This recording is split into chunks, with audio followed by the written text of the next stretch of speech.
Bismillahirrahmanirrahim. Assalamualaikum warahmatullahi wabarakatuh. Berita Al-Hijrah 7 Disember bersama saya Ardi Herman Marzi dan jurubahasa isyarat Ahmad Hafiz Azamuddin. Dan kita ke tajuk utama malam ini. Polis sahkan kanak-kanak autism Zain Ryan mati dibunuh. Juga Rafah diserang lagi, ke mana rakyat Gaza mahu pergi?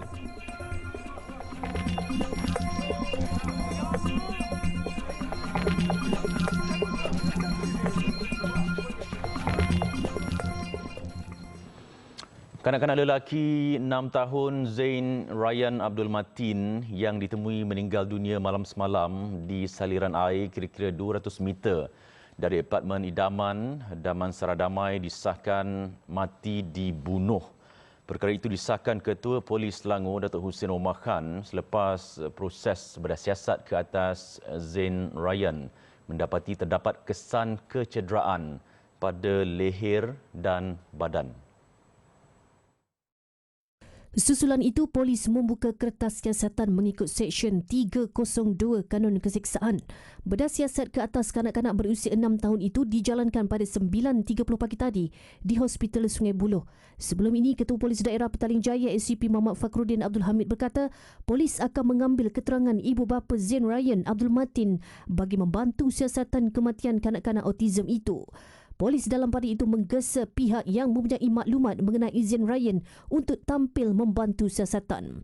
Zain Ryan yang dilaporkan hilang sejak tengah hari Selasa lepas di Damansara Damai ditemukan meninggal dunia di aliran anak sungai berhampiran kawasan kediamannya pada 10 malam semalam. Polis menjalankan op kesan dan op pencarian bersama komuniti penduduk terdiri daripada penduduk kawasan apartmen idaman, apartmen indah, apartmen Saujana, apartmen Permai dan penduduk di sekitar Damansara Damai.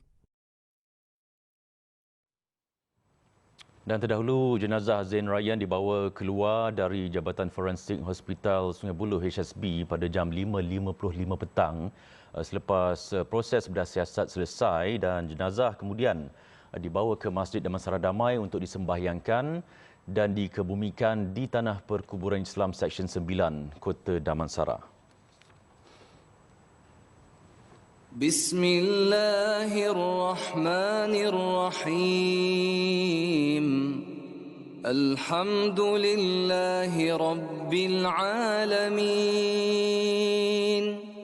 Ar-Rahmanirrahim. Maliki Yawmiddin. Iyyaka na'budu wa iyyaka nasta'in. Ihdinas siratal mustaqim. Siratal ladzina an'amta 'alaihim ghairil maghdubi 'alaihim waladdallin.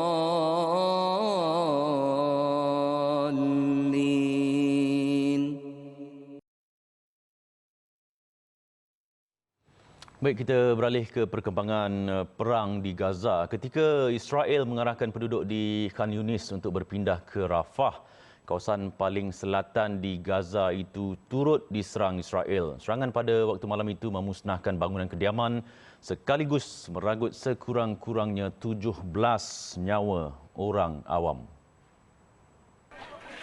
Serangan tidak hanya tertumpu di satu kawasan tetapi beberapa lokasi turut menjadi sasaran.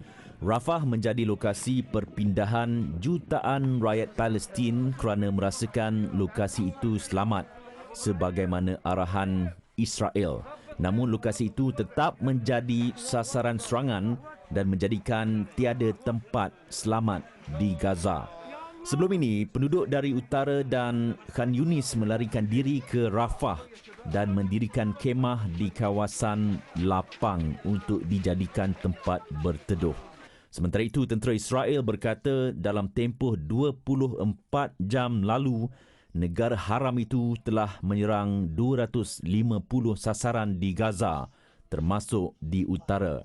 Hospital Al-Aqsa di Deir al-Balah tidak henti menerima pesakit yang cedera. Malah jumlah korban terus mencecah 16,248 orang genap 2 bulan perang. Sementara itu, dalam serangan terbaru di utara Gaza semalam, Zionis turut membedil rumah keluarga wartawan Al Jazeera Arab, Momin Al-Shrafi. Dalam serangan tengah malam itu, 22 ahli keluarga Al-Shrafi terbunuh.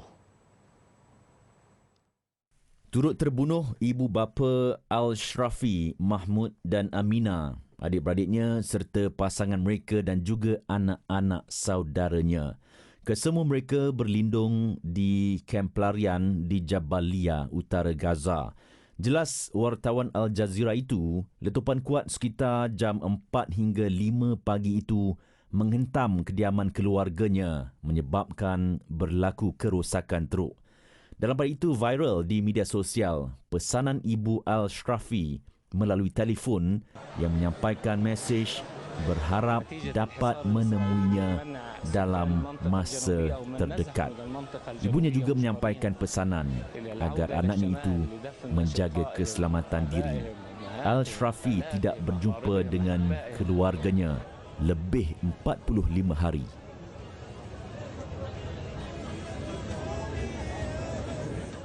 Sementara itu, pesawat pejuang Zionis menggugurkan ribuan risalah di Khan Yunis, bandar di selatan Gaza yang memetik ayat Quran, surah Al-Ankabut ayat ke-14.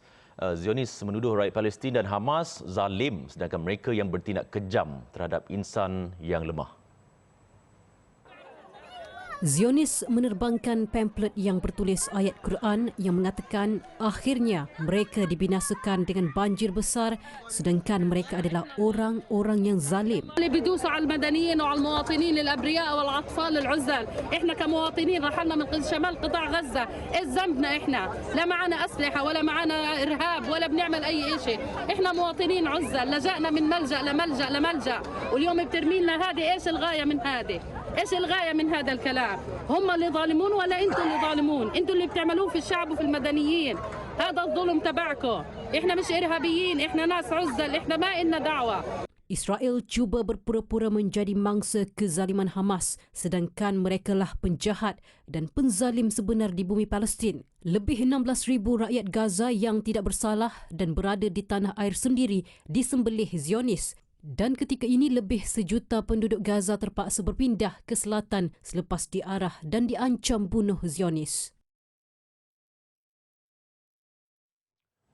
Setiausaha Agung Pertubuhan Bangsa-Bangsa Bersatu PBB Antonio Guterres telah mengguna pakai artikel 99 Piagam PBB bagi menggesa Majlis Keselamatan bertindak ke atas perang di Gaza. Tindakan yang jarang dilakukan itu dibuat ketika Majlis Keselamatan UNSC masih belum menerima pakai resolusi menggesa gencatan senjata antara Israel, Hamas dan sekutu mereka. Dalam suratnya kepada Presiden Majlis itu, Guterres berkata keadaan di Israel dan wilayah Palestin yang diduduki akan mengancam keamanan dan keselamatan antarabangsa.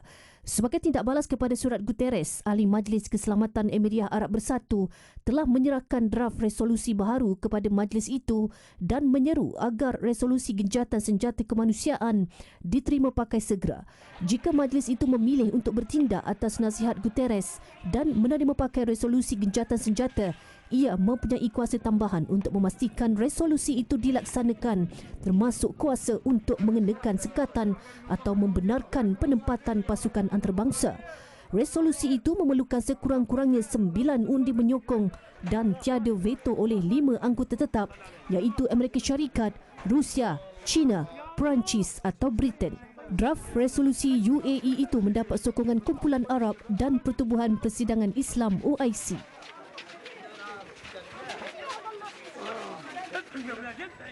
60 tentera Zionis Israel tewas dalam serangan Hamas di timur Juhr el-Dik. Brigade Al-Qassam sebelum itu dilihat mengintip sebelum memasang 3 anti-personnel bom yang ditanam mengelilingi kemah tentera Zionis sekaligus menyebabkan sejumlah besar tentera Israel terbunuh. Intipan jarak dekat yang dibuat menggunakan video pada waktu subuh itu berjaya merakam pergerakan serta aktiviti tentera Zionis di dalam kemah. Tepat jam 4.30 waktu tempatan pada 5 Disember lalu, bom berkenaan meletup dan salah seorang mujahidin mara ke hadapan untuk menyerang secara fizikal. Sejurus itu, Hamas berundur dengan selamat selepas sejumlah besar tentera Zionis itu terbunuh.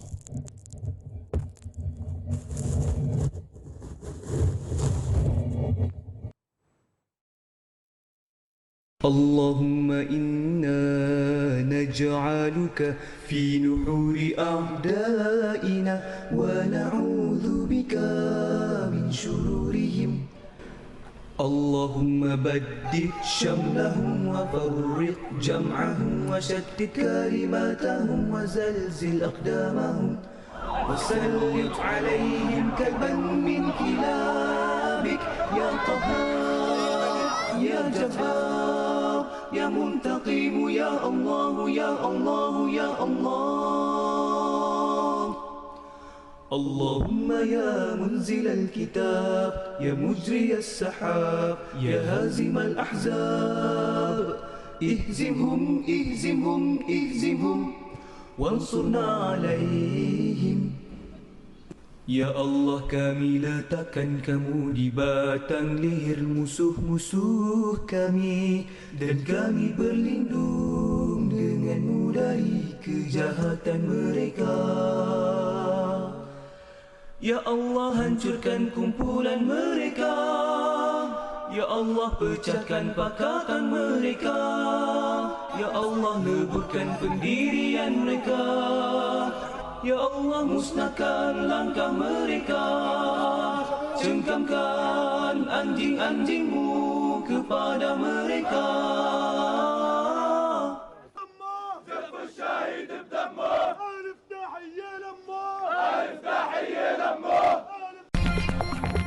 Dakwa Melayu malas, usahawan Kemboja dan anak mengaku tidak bersalah.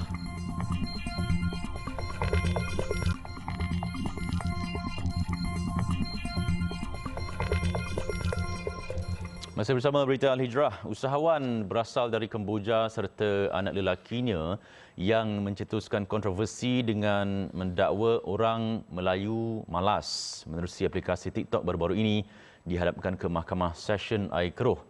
Tertuduh Mariah Yaakob, 47 tahun dan anaknya Ezwan Hafsham Muhammad Hisham, 22 tahun, bagaimanapun mengaku tidak bersalah sejurus dua pertuduhan terhadap mereka dibacakan secara berasingan. Mengikut pertuduhan, Mariah yang juga pemilik syarikat jahitan Pukal Mariah Holdings yang berhad didakwa membuat satu penyataan dengan niat yang mungkin mengapikan kaum Melayu. Kesalahan itu dilakukan menerusi rakaman video di aplikasi TikTok pada 16 November lalu. Justru tertuduh yang juga ibu tunggal didakwa mengikut Seksyen 505 Kanun Keseksaan yang memperuntukkan hukuman penjara sehingga 2 tahun atau denda atau kedua-duanya. Sementara itu, anaknya turut didakwa mengikut Seksyen 233-1-A Akta Komunikasi dan Multimedia 1998-Akta 588 kerana didakwa secara sedar memulakan penghantaran komunikasi jelik dikeluarkan ibunya dengan niat menyakitkan hati orang lain. Perbuatan itu dilakukan antara 14 November hingga 16 November 2023 lalu.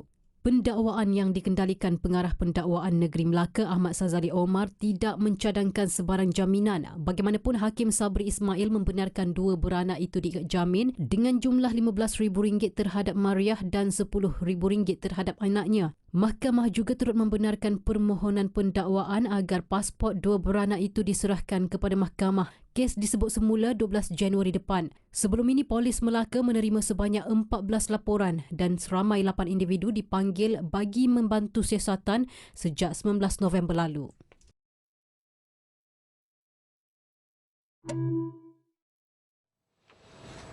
Ketika remaja seusianya fokus dengan pelajaran, lain ujian ditanggung Nurul Khadijah Helmi Syam yang sanggup menggalas tanggungjawab menjaga bapanya yang sakit selain memberi laluan kepada dua kakaknya untuk meneruskan pengajian. Bapanya Elmi Syam Salamon, 49 tahun, menghidap ketumbuhan dalam perut sejak Mei lalu yang menyebabkan dia tidak dapat hadir ke sekolah. Selain sibuk menjaga bapanya, anak ketiga dari 8 beradik itu turut bergilir menjaga 5 adiknya di rumah ketika ibu mereka, Azliana Uthman, 45 tahun, menjaga bapa di hospital. Kakak sulung Khadijah, Nurul Syafiqah, 19 tahun, ketika ini sedang melanjutkan pelajaran di sebuah kolej di Bandaraya, manakala kakak keduanya bakal menduduki peperiksaan Sijil Pelajaran Malaysia SPM bulan depan. Tambah perit, kakak sulung dan adik kelima Ahmad Muhammad, 11 tahun pula, menghidap thalassemia menyebabkan mereka perlu menjalani pemeriksaan di Hospital Sultanah Bahiyah HSB setiap sebulan sekali. Manakala adik ketujuh Nurul Khaira, 4 tahun, menghidap sawan dan ada kalanya penyakit itu menyerangnya pada bila-bila masa dan perlu dipantau sentiasa. Macam 10 hari macam tu saya tak pergi sekolah sebab mak saya kena uruskan ayah saya nak pergi hospital. Ayah saya pula memang ulang-alik pergi hospital, lepas tu balik, pergi hospital balik sebab dia sakit. Lepas tu kadang saya tak pergi sekolah juga sebab saya nak kena jaga adik saya, mak saya nak keluar uruskan bantuan semua untuk dapatkan duit. Tak ada duit sebab ayah saya tak kerja, dia sakit, mak saya pun tak ada pendapatan. Sementara itu, menurut ibunya, Azliana, dia pernah kehabisan wang kerana tidak mempunyai simpanan disebabkan tidak bekerja dan sebelum ini hanya bergantung pada suami yang bekerja sebagai pemandu lori. Macam dengan anak tak pergi sekolah tu, saya ada bekalkan makan sikit-sikit lah macam dengan kat rumah kan. Masa tu masih ada lagi duit sikit-sikit lah. Jadi diorang bawa roti, macam tu lah. Tapi selepas tu, dalam masa 3-4 hari selepas tu, diorang dah tak ada duit belanja. Saya terputus makanan terus. Macam tu lah. Benar, beras tak ada? Ya, betul. Beras memang tak ada. Lepas tu, diorang pun balik sekolah pun tak makan. Kisah keluarga ini mendapat perhatian Cancer Survivors Malaysia dan menyampaikan sumbangan wang tunai, beras dan barangan keperluan dapur. Saya pun rasa sangat terharu lah. Saya berdoakan Allah bantulah keluarga ni dan ramai akan membantu untuk ringankan beban. Ada hari dia tak makan ya. Makan Maggi, kongsi 8 orang. Bukan satu benda yang mudah. Nak jaga anak, nak pastikan anak-anak bersekolah, dapat pendidikan. Sumbangan kepada keluarga ini boleh disalurkan ke akaun yang tertera atau boleh menghubungi Azliana di talian 012 486 0561. Kerajaan Perpaduan berjaya menyelesaikan pelbagai isu berhubung Perjanjian Malaysia 1963 atau MA 63 hanya dalam tempoh setahun. Perdana Menteri Datuk Seri Anwar Ibrahim menjelaskan pelbagai langkah diambil oleh kerajaan pimpinannya bagi merealisasikan perjanjian berkenaan. Antara langkah yang diambil ialah mengadakan mesyuarat melibatkan MA 63 untuk menyegerakan pelaksanaan perkara-perkara yang berkaitan. Untuk Sabah sendiri, katanya kerajaan mengembalikan semula kuasa pengurusan bekalan elektrik kepada Kerajaan Negeri Sabah selain kuasa meluluskan projek kecil di negeri itu.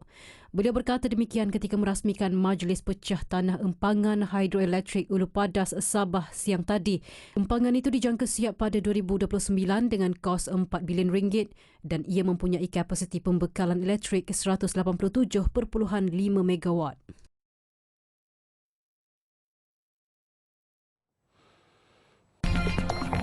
Selepas ini, banjir kilat di Johor terburuk dalam tempoh 60 tahun. Masih bersama Berita Al-Hijrah, banjir kilat yang melanda Bandaraya Johor Bahru semalam disifatkan paling teruk dalam tempoh 60 tahun. Malah menurut penduduk, hampir 10 kali kejadian sama berulang dalam tempoh setahun. Khususnya di Kampung Muhammad Amin yang terletak bersebelahan dataran Bandaraya Johor Bahru. Pekerja kilang Muhammad Rahman Ibrahim berkata dia sekeluarga tinggal sehelai sepinggang kerana tidak sempat pulang ke rumah untuk menyelamatkan harta benda memandangkan beberapa jalan turut ditutup akibat banjir kilat. Semalam nak balik ke sini pun banyak jalan tutup, dekat Lakin tutup, dekat Kempas tutup. Jadi nak bekerja ke rumah tu memang tak sempat lah semalam. Tengok-tengok rumah, air pun laju semalam. Tak sangka lah jadi macam ni kan, terlampau dalam macam ni. Biasa kalau banjir pun paling dalam pun pada dada je. Kali ni lepas kepala. Jadi tu. Tak ada satu apa pun selamat. Untuk saya memang satu apa pun tak selamat lah. Semua habis. Balang elektrik habis. Baju buku anak sekolah pun habis. Semua habis. Tak dapat diselamatkan. Satu pun tak dapat selamat. Bila hujan ni memang kalau ada kat luar mesti nak balik ni. Kalau hujan selebat memang dapat agaknya lah. So, setahun berapa kali bang? Tahun ni kerap lah. Lebih daripada 10 kali lah. Paras air juga didakwa lebih tinggi berbanding sebelum ini dan mengambil masa 3 jam untuk surut. Suami dah tak boleh nak masuk sebab paras dah leher. Saya pun tak boleh masuk. Tinggallah dia orang 3 orang. Lama tinggal? Dalam 2-3 jam jugalah masa tu. Sebab daripada pukul 3 tu air dah ni. Lepas asar baru air turun slow-slow. Macam akak pasrah je lah Pasrah je. Pukul 5 lebih baru saya boleh masuk. Semalam lebih 30 lokasi dinaiki air akibat banjir kilat yang berpunca dari hujan lebat sehingga menyebabkan beberapa jalan di sekitar bandaraya dan Tebrau terjejas. 100,000 pengunjung yang hadir dalam tempoh 3 hari pertama Pesta Buku Antarabangsa Selangor SIBF 2023 membuktikan penganjurannya memberi petanda baik kepada industri perbukuan. Malah SIBF kali ini berjaya menarik pembaca baru terutama dalam kalangan golongan muda. Menurut Pengarah Pesta Buku Antarabangsa Selangor 2023, Zafrullah Aris, pengunjung dijangka akan terus meningkat berbaki 3 hari lagi penganjurannya ekoran hujung minggu. Tambahnya lagi, SIBF 2023 juga menyaksikan beberapa penambahbaikan antaranya dengan menjadikan Indonesia sebagai negara fokus dengan memperkenalkan karya-karya tersohor dari negara itu. Pada kali ini, buat julung-julung kalinya, kita menjadikan Indonesia sebagai negara fokus untuk Pesta Buku Antarabangsa Selangor pada kali ini. Ini bermakna buku-buku mereka dibawakan khas. Antara yang kita boleh lihat di sebelah ini, 17 penerbit Indonesia telah bersama-sama dengan kita pada hari ini yang rata-rata buku mereka ni telah pun diangkat menjadi karya-karya filem. Zafrullah berkata setakat ini maklum balas diterima daripada pempamer yang mengambil bahagian cukup memberangsangkan dengan jualan yang menggalakkan. Malah ada yang memperolehi keuntungan mengatasi 2 hingga 3 kali ganda berbanding tahun lalu. Para pelajar juga tidak mahu melepaskan peluang itu untuk mendapatkan bahan bacaan kegemaran yang bukan sahaja ditawarkan dengan harga lebih murah, malah banyak pilihan. Menariklah sebab banyak buku-buku yang baru jumpa. Lok kampus ni saya memang minat lah sebab dia kartun dia sangat best dan dia memberi pesanan yang baik-baik untuk remaja-remaja. Dia punya lukisan pun baiklah. Saya hari ini banyak cari buku puisi je sebab bagi saya buku puisi ni dia senang untuk kita catch up. Lepas tu boleh juga kita guna dalam exam. Kalau diikutkan dalam pesta buku ni memang dikira murah lah sebab dia punya isi dalam pun cantik. Dia punya ayat pun memang orang kata power lah dia punya ayat. Untuk rekod SIBF 2023 yang berlangsung selama 10 hari yang bermula sejak 1 Disember lalu diadakan di Pusat Konvensyen MBSA menampilkan 354 rerua yang turut disertai 255 pempamer terdiri daripada penerbit, penulis, ilustrator yang bukan sahaja dari Malaysia malah dari luar negara yang mengambil bahagian antaranya Indonesia, China dan Arab Saudi. Selain jualan buku, pesta yang dianjurkan Perbadanan Perpustakaan Awam Selangor PPAS ini turut mengadakan pelbagai segmen dan aktiviti menarik setiap hari buat pengunjung yang hadir serta cabutan bertuah. SIBF 2023 yang memasuki tahun kedua penganjuran di peringkat antarabangsa ini adalah kesinambungan daripada Pesta Buku Selangor yang dianjurkan selama 17 tahun sejak 2006. Baik, laporan itu mengakhiri berita Al-Hijrah malam ini. Saya Adi Herman dan Jurubahasa Isyarat Ahmad Hafiz Azamuddin. Satukan ummah dengan ilmu bagi memperkasa Malaysia Madani. Assalamualaikum warahmatullahi wabarakatuh dan selamat malam.